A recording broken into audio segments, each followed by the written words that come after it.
ಗುಜರಾತ್ನ ಓಕೆ ಭೂಪೇಂದ್ರ ಪಟೇಲ್ ಆಯ್ಕೆ ಆಗಿದ್ದಾರೆ ಅನ್ನುವಂಥದ್ದು ಗೊತ್ತಾಗ್ತಾ ಇದೆ. ಭೂಪೇಂದ್ರ ಪಟೇಲ್ ಅವರ ಹೆಸರನ್ನ ಅನುಮೋದನೆ ಮಾಡಲಾಗಿದೆ ಅಂತಿಮವಾಗಿ.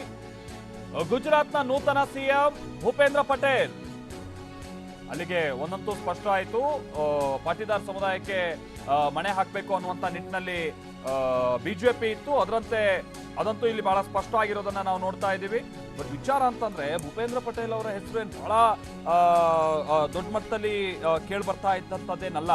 ಭೂಪೇಂದ್ರ ಭಾಯ್ ಪಟೇಲ್ ಅವರ ಹೆಸರು ಹೌದು ಒಂದು ಹಂತದಲ್ಲಿ ಪ್ರಸ್ತಾಪದಲ್ಲಿ ಇದ್ರೂ ಕೂಡ ನಿತಿನ್ ಪಟೇಲ್ ಅವರ ಹೆಸರು ಬಹಳ ಜೋರಾಗಿತ್ತು. ಮನ್ಸುಖ್ ಮಾಂಡವಿಯಾ ಅವರನ್ನು ಕೂಡ ಆಯ್ಕೆಗೆ ಪರಿಗಣಿಸಬಹುದು ಅನ್ನುವಂಥ ನಿರೀಕ್ಷೆ ಇತ್ತು.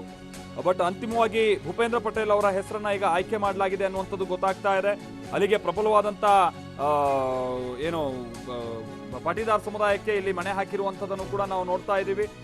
ಜೊತೆಗೆ ಕಳೆದ ಬಾರಿನೂ ಕೂಡ ನಾವು ಗಮನಿಸೋದಾದ್ರೆ, ಆಮೇಲೆ ಅದರ ಹಿಂದೆನೂ ಕೂಡ ನಾವು ನೋಡೋದಾದ್ರೆ ಭೂಪೇಂದ್ರ ಪಟೇಲ್ ಹಿಂದೆ ವಿಧಾನಸಭೆಗೆ ಕಂಟೆಸ್ಟ್ ಮಾಡಿದಂಥ ಸಂದರ್ಭದಲ್ಲಿ ಬಹಳ ಲೀಡಿಂಗ್ ಅಲ್ಲಿ ಗೆದ್ದಂಥವ್ರು. ಜೊತೆಗೆ ಪ್ರಧಾನಿ ನರೇಂದ್ರ ಮೋದಿ ಜೊತೆಗೆ ಅಮಿತ್ ಶಾಗೂ ಕೂಡ ಅವರ ಕ್ಲೋಸ್ ಸರ್ಕಲ್ ನಲ್ಲೇ ಸ್ವಲ್ಪ ಗುರುತಿಸ್ಕೊಳ್ತಾ ಇದ್ದಾರೆ ಅನ್ನೋಷ್ಟ್ರ ಮಟ್ಟಿಗೆ ಹೆಸರು ಭೂಪೇಂದ್ರ ಪಟೇಲ್ ಅವ್ರದ್ದು ಓಡಾಡ್ತಾ ಇದ್ದಂಥದ್ದನ್ನು ಕೂಡ ನಾವು ನೋಡಿದ್ವಿ. ಬಟ್ ನೂತನ ಸಿಎಂ ವಿಚಾರಕ್ಕೆ ಸಂಬಂಧಪಟ್ಟಂತ ಸಂದರ್ಭದಲ್ಲಿ ಬಹುಶಃ ಅವ್ರ ಹೆಸರೇನು ಬಹಳ ಪ್ರಚಲಿತದಲ್ಲಿ ಇದ್ದಂಥದ್ದನ್ನ ನಾವೇನು ಗಮನಿಸಿಲ್ಲ. ಬಟ್ ಅಂತಿಮವಾಗಿ ಭೂಪೇಂದ್ರ ಪಟೇಲ್ ಅವರನ್ನ ಆಯ್ಕೆ ಮಾಡಲಾಗಿದೆ ಅನ್ನುವಂಥ ಸಂಗತಿ ಗೊತ್ತಾಗ್ತಾ ಇದೆ. ಬಹುಶಃ ಭೂಪೇಂದ್ರ ಪಟೇಲ್ ಅವರ ಹೆಸರನ್ನ ಇಲ್ಲಿ ವಿಜಯ್ ರೂಪಾನಿ ಅವರು ಏನಾದ್ರೂ ಸೂಚಿಸಿದ್ರ ಅನ್ನುವಂಥದ್ದನ್ನು ಕೂಡ ನಾವು ನೋಡ್ಬೇಕಿದೆ. ಯಾಕಂತ ಅಂದ್ರೆ ಭೂಪೇಂದ್ರ ಪಟೇಲ್ ಅವರ ಹೆಸರು ನಾನು ಮೊದಲೇ ಹೇಳಿದಾಗೆ ಬಹಳ ದೊಡ್ಡ ಪ್ರಚಲಿತದಲ್ಲಿ ಇರಲಿಲ್ಲ. ಬಟ್ ಕರ್ನಾಟಕದಲ್ಲಿ ಹೇಗೆ BS ಯಡಿಯೂರಪ್ಪನವರು ಮುಖ್ಯಮಂತ್ರಿ ಗಾದಿಯಿಂದ ಕೆಳಗಿಳಿಯುವಂತಹ ಸಂದರ್ಭದಲ್ಲಿ ತಾವು ಒಂದು ಹೆಸರನ್ನ ಸೂಚಿಸಿ ಆ ಮುಖೇನವಾಗಿ ಬಸವರಾಜ ಬೊಮ್ಮಾಯಿ ಅವರಿಗೆ ಹೇಗೆ ಪಕ್ಷ ಮಣೆ ಹಾಕ್ತೋ ಅದೇ ರೀತಿಯಾಗಿ ಏನಾದ್ರೂ ಭೂಪೇಂದ್ರ ಪಟೇಲ್ ಅವರ ಹೆಸರನ್ನ ಇಲ್ಲಿ ವಿಜಯ್ ರೂಪಾನಿ ಅವರು ಸೂಚಿಸಿರಬಹುದು ಅಂತ ಚಾನ್ಸಸ್ ಇದೆ. ಬಟ್ ಇಲ್ಲಿ ಪಕ್ಷ ಇಂಥದ್ದೊಂದು ನಿರ್ಧಾರಕ್ಕೆ ಬಂದಿದೆ ಅಂತಂದ್ರೆ, ಯಾಕಂತ ಅಂದ್ರೆ ಗುಜರಾತ್ನ ವಿಧಾನಸಭೆ ಚುನಾವಣೆ ಮುಗಿದ ನಂತರದಲ್ಲಿ ಇದು 3ನೇ ಆಯ್ಕೆ ಆಗ್ತಾ ಇರುವಂತದ್ದು. ಭೂಪೇಂದ್ರ ಪಟೇಲ್ ಅವರ ಆಯ್ಕೆ 3ನೇ ಮುಖ್ಯಮಂತ್ರಿಯಾಗಿ ಅವರು ಆಯ್ಕೆ ಆಗ್ತಾ ಇರುವಂತದ್ದು, ಅಂದ್ರೆ ಒಂದೇ ವಿಧಾನಸಭೆಯ ಅವಧಿಯಲ್ಲಿ. ಸೊ ಹಾಗಾಗಿ ಭೂಪೇಂದ್ರ ಪಟೇಲ್ ಅವರ ಆಯ್ಕೆ ಬಹುತೇಕ ಇದು ಅಂತಿಮವಾದಂಥ ಆಯ್ಕೆ. ಯಾಕಂದ್ರೆ ಇನ್ನು ಬಿಜೆಪಿಗೆ ಮತ್ತೇನಾದ್ರೂ ಅಲ್ಲಿ ಮುಖ್ಯಮಂತ್ರಿ ವಿಚಾರಕ್ಕೆ ಸಂಬಂಧಪಟ್ಟ ಹಾಗೆ ಅಲ್ಲಿ ಬೇರೆ ರೀತಿಯಂತಹ ಪ್ರಯತ್ನಗಳನ್ನ ಮಾಡೋದಕ್ಕೆ ಇನ್ಯಾವುದೇ ರೀತಿಯಂತ ಅವಕಾಶ ಇಲ್ಲ ಅಲ್ಲಿ. ಯಾಕಂದ್ರೆ ಇನ್ನು ಹೆಚ್ಚು ಕಡಿಮೆ ಕೆಲವೇ ತಿಂಗಳುಗಳು, 15 ತಿಂಗಳು ಅಂತ ನಾವು ಅಂದ್ಕೊಳ್ಬಹುದು. ಹೆಚ್ಚು ಕಡಿಮೆ ಇಲ್ಲಿ ಚುನಾವಣೆ ಬಹುಶಃ ಅಲ್ಲಿ ಘೋಷಣೆ ಆಗ್ಬೋದು. ಹಾಗಾಗಿ ಇನ್ನು ಬೇರೆ ರೀತಿಯಾದಂತಹ ಪ್ರಯತ್ನಗಳಲ್ಲಿ ಮುಖ್ಯಮಂತ್ರಿ ವಿಚಾರಕ್ಕೆ ಸಂಬಂಧಪಟ್ಟಂಗೆ ಆಗಲ್ಲ. ಭೂಪೇಂದ್ರ ಪಟೇಲ್ ಅವರಿಗೆ ಏನಾದ್ರು ಮುಖ್ಯಮಂತ್ರಿಯಾಗಿ ಆಯ್ಕೆ ಆಗಿದ್ದಾರೆ ಅನ್ನೋ ವಿಚಾರ ಇದೆಯಲ್ಲ, 15 ತಿಂಗಳ ತನಕ ಅವರೇ ಬಹುತೇಕ ಮುಂದುವರ್ತಾರೆ. ಅವ್ರು ಮುಖ್ಯವಾಗಿ ಹೇಗೆ ಕಾರ್ಯತಂತ್ರವನ್ನ ರೂಪಿಸ್ತಾರೆ ಅನ್ನುವಂಥ ಸಂಗತಿಯು ಕೂಡ ನಾವಿಲ್ಲಿ ನೋಡಬೇಕಾಗಿದೆ. ಬಹುಶಃ ಬಿಜೆಪಿ ಇಲ್ಲಿ ಒಂದು ಅಚ್ಚರಿಯ ಆಯ್ಕೆ ಅನ್ನುವಂಥದ್ದನ್ನು ಕೂಡ ನಾವಿಲ್ಲಿ ಅದನ್ನು ಗಮನಿಸಬಹುದು. ಯಾಕಂದ್ರೆ ಭೂಪೇಂದ್ರ ಪಟೇಲ್ ಅವರ ಹೆಸರು ನಾನು ಮೊದಲು ಹೇಳ್ದಂಗೆ ಬಹಳ ಪ್ರಚಲಿತದಲ್ಲಿ ಇರಲಿಲ್ಲ. ಇದರ ಜೊತೆಗೇನೆ ಇದು ಬಿಜೆಪಿ ಸರ್ವಸಮ್ಮತವಾಗಿ ತೆಗೆದುಕೊಂಡಿರಬಹುದಂತ ಆಯ್ಕೆಯೂ ಕೂಡ ಆಗಿರಬಹುದು. ಆಮೇಲೆ ಇನ್ನೊಂದು ಸಂಗತಿ ಅಂತ ಅಂದ್ರೆ, ಈಗ ಆಲ್ರೆಡಿ ಕಾಂಗ್ರೆಸ್ ಜೊತೆಗೆ ಅಲ್ಲಿ ಪಾಟೀದಾರ್ ಸಮುದಾಯಕ್ಕೆ ಹೆಚ್ಚಿನ ಮಣೆ ಹಾಕುವ ಮುಖೇನವಾಗಿ ಮುಂದಿನ ವಿಧಾನಸಭಾ ಚುನಾವಣೆ ಮೇಲೆ ಬಹಳ ಕಣ್ಣಿಟ್ಟಿರೋದನ್ನ ನಾವು ನೋಡ್ತಾ ಇದ್ದೀವಿ. ಆಮೇಲೆ ಕಾಂಗ್ರೆಸ್ ಕೂಡ ಕಳೆದ ಬಾರಿಯ ವಿಧಾನಸಭಾ ಚುನಾವಣೆಯಲ್ಲಿ ಬಹಳ ಒಳ್ಳೆ ಪರ್ಫಾರ್ಮೆನ್ಸ್ ಅನ್ನ ಗುಜರಾತ್ನಲ್ಲಿ ಕೊಟ್ಟಿರುವಂಥದ್ದನ್ನು ಕೂಡ ನಾವು ನೋಡಿದ್ದೀವಿ. ಅಕಸ್ಮಾತ್ ಏನಾದರೂ ಗುಜರಾತ್ನ ವಿಧಾನಸಭಾ ಚುನಾವಣೆ ಮುಂದಿನ ಹಂತದಲ್ಲಿ ನಡೆದು ಅದರ ಫಲಿತಾಂಶ ಏನಾದರೂ ಬಿಜೆಪಿಗೆ ವ್ಯತಿರಿಕ್ತವಾಗಿದ್ರೆ ಅದು ದೇಶದ ಮಟ್ಟದಲ್ಲೂ ಕೂಡ ಬಿಜೆಪಿಗೆ ದೊಡ್ಡ ಹೊಡೆತ ಆಗುವಂತ ಚಾನ್ಸಸ್ ಇರುತ್ತೆ. ಈ ಕಾರಣಕ್ಕಾಗಿನೇ ಅಳೆದು ತೂಗಿ ಭೂಪೇಂದ್ರ ಪಟೇಲ್ ಅವರಿಗೆ ಹೊಣೆ ಹಾಕಲಾಗಿದೆ ಅನ್ನುವಂಥ ಸಂಗತಿ ನಾವಿಲ್ಲಿ ಗಮನಿಸಬಹುದು. ನಾವು ಪ್ರತಿನಿಧಿ ಹರೀಶ್ ಭೂಪೇಂದ್ರ ಪಟೇಲ್ ಅವರ ಆಯ್ಕೆ ಆಗಿದೆ ಅನ್ನುವಂಥದ್ದು ಬಹುಶಃ ಕೊನೆ ಹಂತ ತನಕ ಕೂಡ ಬಹಳ ದೊಡ್ಡ ಮಟ್ಟದಲ್ಲೇನೋ ಅವರ ಹೆಸರು ಪ್ರಸ್ತಾಪಕ್ಕೆ ಬಂದಿರಲಿಲ್ಲ ಅಂತ ಕಾಣಿಸುತ್ತಲ್ವಾ ಹರೀಶ್? ಹೌದು ಮಾಲ್ತೇಶ್, ಬಿಜೆಪಿ ಒಂದು ಅಚ್ಚರಿಯ ಸಿಎಂ ಆಯ್ಕೆ ಇರುತ್ತೆ ಅನ್ನುವಂಥದ್ದನ್ನ ನಾವು ಗಮನಿಸಬಹುದು. ಅದೇ ರೀತಿಯಾಗಿ ಇವತ್ತು ಗುಜರಾತ್ ನಲ್ಲೂ ಕೂಡ ಅಚ್ಚರಿಯ ಸಿಎಂ ಅನ್ನ ಆಯ್ಕೆ ಮಾಡಿರ್ತಕ್ಕಂಥದ್ದು ಅಮಿತ್ ಶಾ ಹಾಗೂ ಮೋದಿ ಅವರ ಜೋಡಿಗೆ. ಮುಖ್ಯವಾಗಿ ನಾವು ಗಮನಿಸಬೇಕಾಗುತ್ತೆ, 2 ದಿವಸಗಳ ಹಿಂದೆ ದೆಹಲಿಯಿಂದ ಅಮಿತ್ ಶಾ ಅವರು ಗುಜರಾತ್ಗೆ ತೆರಳಿದ್ರು. ಅದು ಸುದ್ದಿ ಆಗಿರ್ಲಿಲ್ಲ. ಗುಜರಾತ್ಗೆ ತೆರಳಿ ರಾತ್ರೋರಾತ್ರಿ ಚರ್ಚೆಯನ್ನ ಮಾಡಿ ವಿಜಯ್ ರೂಪಾಣಿ ಅವರನ್ನ ಸಿಎಂ ಸ್ಥಾನದಿಂದ ಕೆಳಗಿಳಿಸಿ ನಂತರ ಹೊಸ ಸಿಎಂ ಅನ್ನ ಆಯ್ಕೆ ಮಾಡಬೇಕು, ಅದು ಯಾರು ಆಯ್ಕೆ ಮಾಡಬೇಕು ಅನ್ನುವಂಥದ್ದನ್ನ ಸಂಪೂರ್ಣವಾಗಿ ಅಮಿತ್ ಶಾ ಅವರು ಅಲ್ಲಿನ ನಾಯಕರುಗಳ ಜೊತೆ ಚರ್ಚೆ ಮಾಡಿ ಬಂದಿದ್ರು. ಇವತ್ತಿನ ಶಾಸಕಾಂಗ ಸಭೆಯಲ್ಲೂ ಕೂಡ ಅಮಿತ್ ಶಾ ಅವರು ಯಾವ ನಿರ್ಧಾರವನ್ನು ತೆಗೆದುಕೊಂಡಿದ್ದಾರೆ, ಕೇಂದ್ರ ಬಿಜೆಪಿ ಯಾವ ನಿರ್ಧಾರವನ್ನು ತೆಗೆದುಕೊಂಡಿದೆ, ಆ ನಿರ್ಧಾರವನ್ನು ಕೂಡ ಪ್ರಸ್ತಾಪ ಮಾಡಲಾಯಿತು. ಆ ಪ್ರಸ್ತಾಪದ ಅನ್ವಯದಂತೆ ಇವಾಗ ಹೊಸ ಮುಖ್ಯಮಂತ್ರಿಯನ್ನ ಆಯ್ಕೆ ಮಾಡಲಾಗಿದೆ. ಗುಜರಾತ್ಗೆ ಭೂಪೇಂದ್ರ ಪಟೇಲ್ ಇವರನ್ನ ಹೊಸ ಮುಖ್ಯಮಂತ್ರಿಯಾಗಿ ಆಯ್ಕೆ ಮಾಡಲಾಗಿದೆ. ಇವರು ಸಚಿವರು ಕೂಡ ಅಲ್ಲ, ಇವರು MLA ಆಗಿ ಇರ್ತಕ್ಕಂಥವ್ರು. ಮುಖ್ಯವಾಗಿ ಪಾಟೀದಾರ್ ಸಮುದಾಯದ ಇವರು ಮುಖ್ಯವಾಗಿ ಈ ಬಾರಿ ಗುಜರಾತ್ ನಲ್ಲಿ ಪಾಟೀದಾರ್ ಸಮುದಾಯದವರಿಗೆ ಅವಕಾಶವನ್ನ ನೀಡಬೇಕು ಅನ್ನುವಂತ ನಿಟ್ಟಿನಲ್ಲಿ ಹೆಚ್ಚಿನ ಚರ್ಚೆಗಳು ನಡೀತಾ ಇತ್ತು. ಯಾಕಂತಂದ್ರೆ ಇನ್ನು 14 ತಿಂಗಳಲ್ಲಿ ಚುನಾವಣೆ ಇದೆ. 14 ತಿಂಗಳಲ್ಲಿ ಚುನಾವಣೆ ಇರೋದ್ರಿಂದ ಬಿಜೆಪಿ ಕಳೆದ 3 ಚುನಾವಣೆಗಳಲ್ಲೂ ಕೂಡ ವೋಟ್ ಶೇರಿಂಗ್ ಕಡಿಮೆ ಆಗ್ತಾ ಬರ್ತಿದೆ.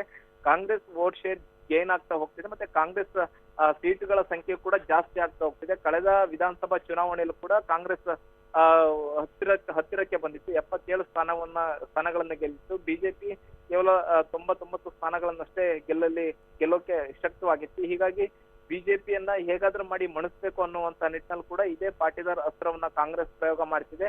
ಆಮ್ ಆದ್ಮಿ ಪಕ್ಷ ಕೂಡ ಇದೇ ಪಾಟಿದಾರ್ ಅಸ್ತ್ರವನ್ನ ಪ್ರಯೋಗ ಮಾಡ್ತಿದೆ. ಹಾಗಾಗಿ ಈ ಬಾರಿ ಬಿಜೆಪಿ ಆಯ್ಕೆ ಪಾಟಿದಾರ್ ಸಮುದಾಯವೇ ಆಗಿತ್ತು. ಪಾಟಿದಾರ್ ಸಮುದಾಯದ ನಾಯಕನನ್ನೇ ಈ ಬಾರಿ ಮುಖ್ಯಮಂತ್ರಿ ಮಾಡ್ತಾರೆ ಅನ್ನುವಂತಹ ಚರ್ಚೆಗಳು ನಡೀತಾ ಇತ್ತು.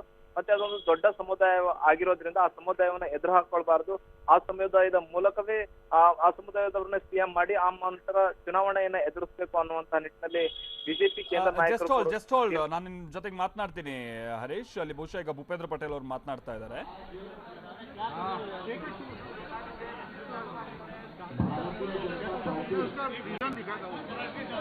गुजरात राज्य विधानमंडल नेता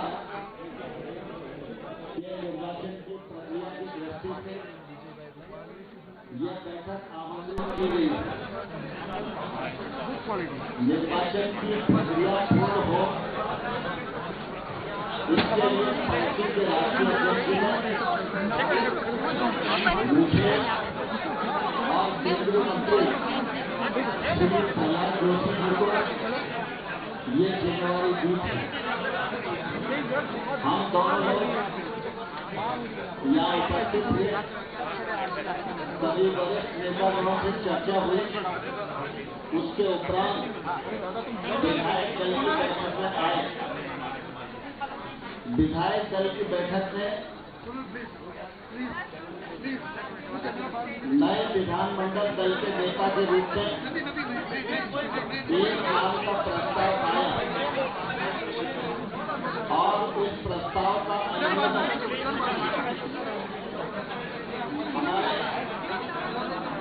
हमारे उप मुख्यमंत्री नितिन भाई पटेल जी ने किया, मंत्री भूपेंद्र सिंह चौड़ासमा जी ने किया, गणपत भाई बसरावा, बावलिया,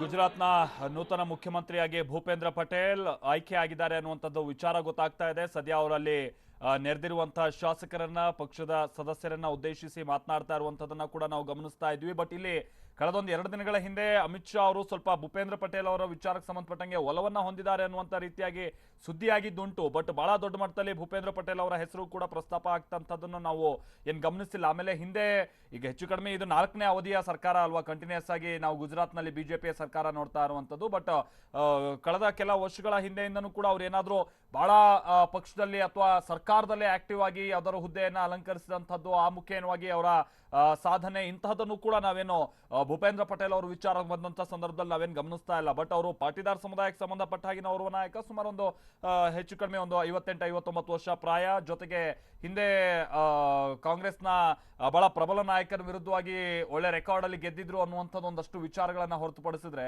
ಭೂಪೇಂದ್ರ ಪಟೇಲ್ ಅವರು ಅಂದ್ರೆ ಗುಜರಾತ್ಗೆ ಸೀಮಿತವಾಗಿದ್ದು ಬಿಟ್ರೆ ಹೊರಗಡೆ ವಿಚಾರಕ್ಕೆ ಸಂಬಂಧಪಟ್ಟಂಗೆ ಅವ್ರೇನು ಬಹಳ ದೊಡ್ಡ ವಿಚಾರ ನಾವು ಗಮನಿಸ್ತಾ ಇಲ್ಲ ಭೂಪೇಂದ್ರ ಪಟೇಲ್ ಅವರದ್ದು. ಬಟ್ ಇಲ್ಲಿ ಬಿಜೆಪಿ ಭೂಪೇಂದ್ರ ಪಟೇಲ್ ಅವರಿಗೆ ಮಣೆ ಹಾಕಿದೆ ಅಂತ ಅಂದ್ರೆ ಅದರ ಹಿಂದೆ 16 ಲೆಕ್ಕಾಚಾರಗಳಿರುತ್ತವೆ. ಅಂತ ಲೆಕ್ಕಾಚಾರಗಳು ಏನು ಅನ್ನುವಂಥದ್ದೇ ಈಗ ಕುತೂಹಲ ಕೆರಳಿಸ್ತಾ ಇರುವಂಥದ್ದು. ಮತ್ತಷ್ಟು ಅಪ್ಡೇಟ್ಸ್